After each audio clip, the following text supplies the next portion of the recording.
One man, one vote, 1 shilling talks about equity. The gist of that formula is that all Kenyans should be treated equally. If we are giving bursary to the children of Kenya, let us agree how many children we have. If there are 30 million and we have 100 million, we divide equally and distribute to every constituency to those children. If a hospital takes care of 1,000 patients, we decide based on population what is the size of the hospital to be constructed in Roiro, where there are 800,000 people. If one borehole serves 500 people, do you construct one borehole in an area where there are 10,000 people? You need to construct more boreholes. That's all. And these populations are everywhere in Western Kenya, in Kisii, in Rift Valley. The high numbers are not just in Mount Kenya region. This is a formula, in my view, that is good for everybody. Again, it is not a law because I pronounce myself. It's just an opinion. And in our democracy, I think it's only fair to allow people to have freedom of speech and to be entitled to an opinion. There are those who talk 1 man, 1 vote, 1 kilometer, and it is their right. And we should also listen to them and consider. And all those opinions can be harnessed and people can agree which is the best formula to take care of the people of Kenya. That is all I said. I wanted to read to the people, of course, the projects that were negotiated, but I don't seem to have that page. I produce it tomorrow in Parliament. So that when they hear I am fighting, I'm also fighting for them.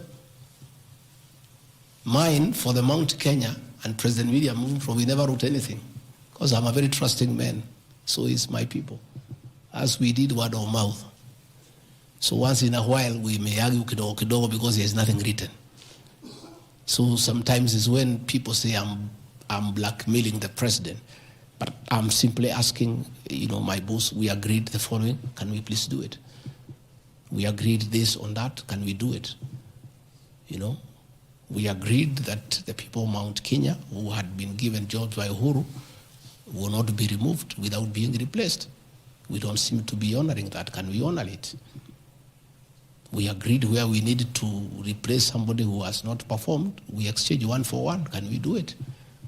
We agreed that we need to give Mau Mau roads priority. Can we please do it? Because that is what we agreed. It's simply people being honest with each other and living true to a gentleman's agreement. That is what it is about. So I wanted to explain to the people of Kenya, I am not against any region of Kenya. I am just a crusader for honesty and for fulfilling written and unwritten agreements. That is all I am. I say if we agree on something, please let's do it. If we agreed we shall do ABCD before we are elected, let's do it. If we agreed we shall not brutally evict innocent people, please let's not do it. If we agreed that we shall create a good business environment for people to do business, please let's not do it. If we agreed there shall be no abductions and extrajudicial killings, please let's be true to the people of Kenya. That is all. So I want to thank every one of you. And because I've been in Parliament, I don't think it is necessary to have questions. I've been very, very clear on all issues, why I called this a press briefing. I've said I'll be in Parliament tomorrow. I've asked my team to try to give you all the materials so that you can also go and digest. But I think I've prosecuted my case before my employers, the people of Kenya. And I trust because the members of Parliament are also listening. They'll be fair, they'll be just, and they'll be true to their conscience and do the right thing, and not hang an innocent man without evidence. I wouldn't mind being crucified if there was evidence, but there's nothing, zero. I've explained myself to the fullest. And I think you and the people of Kenya have heard me.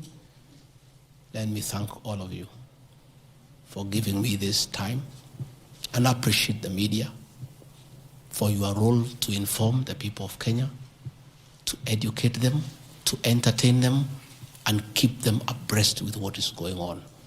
I want to thank you for your coverage of the short public participation on this impeachment motion, because you exposed it for what it was, and your video clips are very useful for us as we argue in courts of law.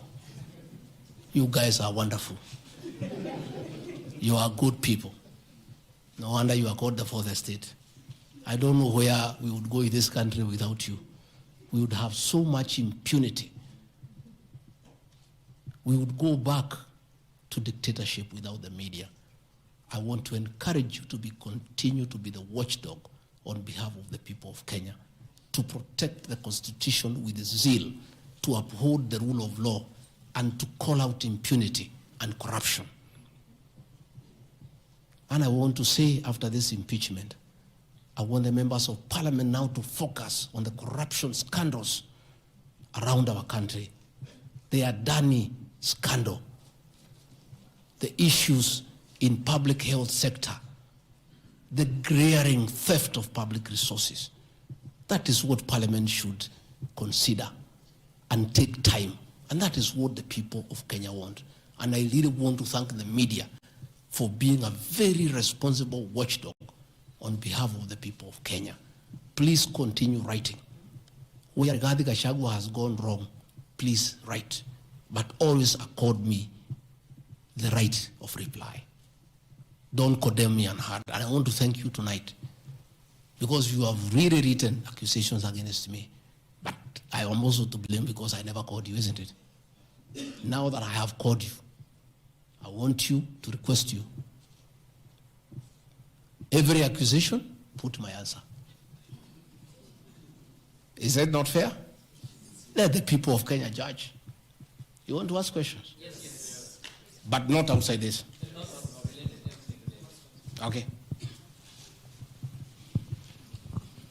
Your Excellency, thank you.